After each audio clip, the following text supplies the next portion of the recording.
Approaching 6:50 here on your Smart Start for Tuesdays. We're dealing with just a frigid cold right now. Several schools, mainly throughout our biggest district, RCSD, they are off today. Those announcements at the bottom of your screen. Yeah, we're certainly keeping you updated. So is Ron Spitzer joining us live from our newsroom with more on how the city and schools make these complicated decisions. Ron.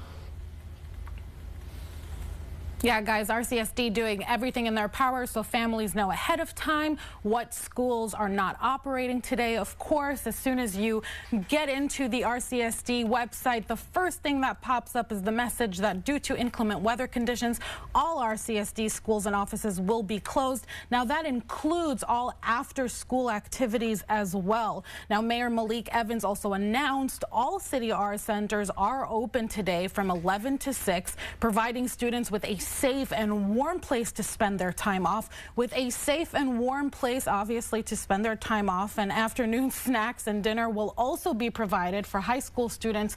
Regents exams will be postponed, and staff is not expected to report. Okay, Iran, some are out, some still having the day. What exactly goes into determining and looking at the threshold for this to happen to call it off altogether? Yeah, so there are a few factors that go into making that decision, but really top of mind is safety for staff and safety for students, which is why they're not reporting today. Now, the Monroe County Department of Health says that frostbite can occur in about half an hour at a wind chill of -25. Districts also consider road conditions and visibility, but overall, if a district stays open, it's up to the parent or guardian to decide if it's safe to send their kids to school during that kind of inclement weather. Now, we have Virtus Charter School, UPrep, Bishop Kearney, Charles Finney School, and Nova Girls Academy Charter School all closed for today, and it's likely we'll be seeing these closures tomorrow as well, but that is yet to be determined at this time. Of course, if you'd like to keep track of what schools are closed, you can head over to our website, rochesterfirst.com. Guys, back to you. Thank you so much, Iran. Now, she did mention that wind chill, James. I imagine if some of those kids are still going to school now, yes, maybe sent home early as that wind picks up. I don't know. What do you think? Turn around, go back, stay with mom and dad. Yes, it's probably extremely unlikely. Okay, discretionary. Yeah. They say, listen, it's -25. That's when just about all of them say no, but we're in that window of maybe. Oh, I remember as a kid just sitting in front of my TV and watching those names scroll, just and then not waiting for your school name. And then you wouldn't see it.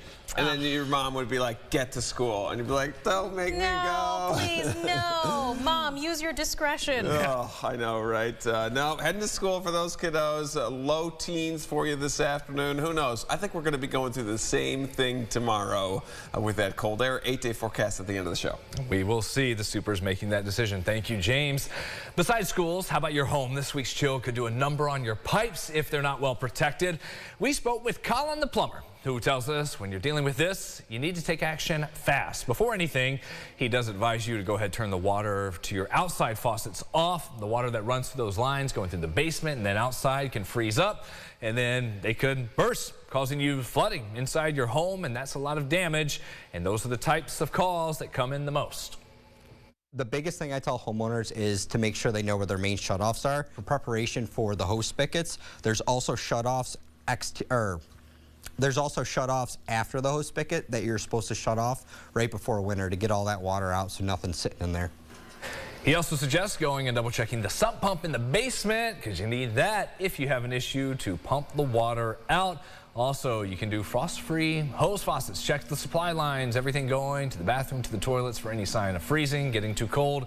That's also good reminders, not just today, but for what we're dealing with every day this week.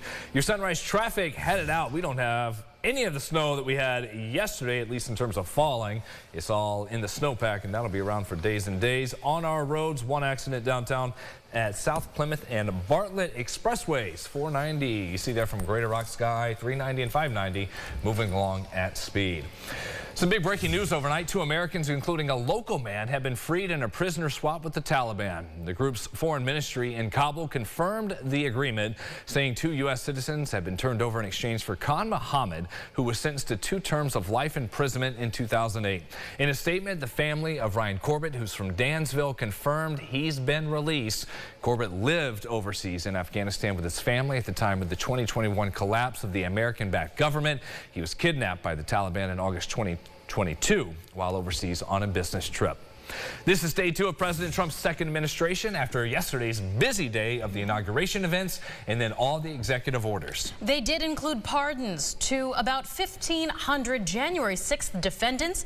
That did include the former leader of the Proud Boys, Enrique Tarrio, and Rochester Proud Boy as well, Dominic Pizzola. He had been serving 10 years for fighting with police officers, stealing a riot shield, and using that to break a window of the Capitol building, allowing entry for other rioters. He had his sentence commuted for time served, and President Trump also declared a national emergency on the southern border. He further signed an executive order trying to end birthright citizenship. All illegal entry will immediately be halted. As Commander-in-Chief, I have no higher responsibility than to defend our country from threats and invasions. Well, his other executive orders further include hiring freezes and return to office mandates for federal workers, as well as a delay on implementation of a law that effectively banned TikTok if it hadn't separated from its Chinese-based owner.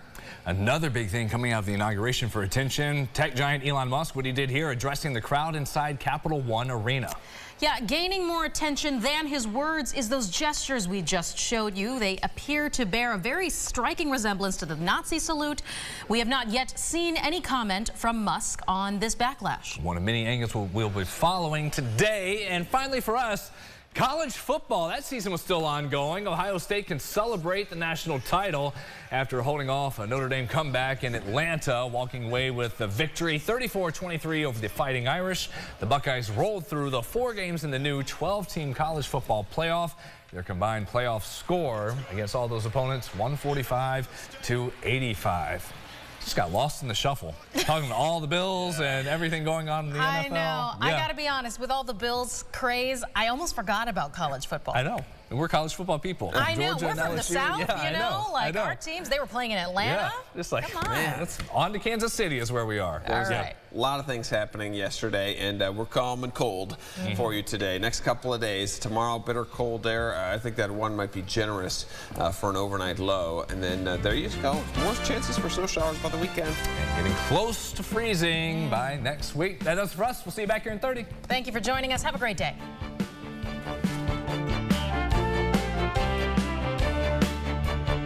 Follow News 8 wherever you are on RochesterFirst.com, Facebook, X, and on our app for news and weather.